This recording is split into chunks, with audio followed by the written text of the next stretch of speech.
2 నెలల క్రితం ఓ cinema audio వేడుకలో అమ్మాయిలు పక్కలోకి పనికొస్తారు అంటూ కామెంట్ చేసి తీవ్ర విమర్శల పాలయ్యాడు సీనియర్ నటుడు చలపతిరావు.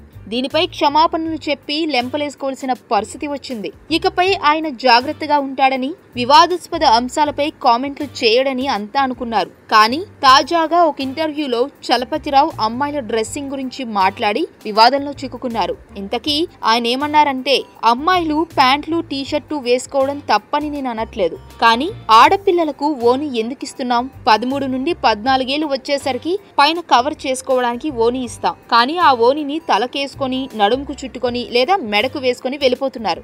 ఓని పర్పస్ ఏంటన్నది తెలవట్లేదు ఆడపిల్లలకి. వాళ్ళకి ఓని ఎందుకు ఇస్తున్నారో తెలియక తలకు చుట్టుకొని వెళ్ళిపోతున్నారు. అలా వెళ్ళినప్పుడు కుర్రాడు ఏదో అంటాడు, కామెంట్ చేస్తాడు, అన్నప్పుడు పడాలి, తప్పదు, ఓపిక ఉంటే పడాలి లేదా దెబ్బలాడాలి అని వివాదాస్పద వ్యాఖ్యలు చేశాడు.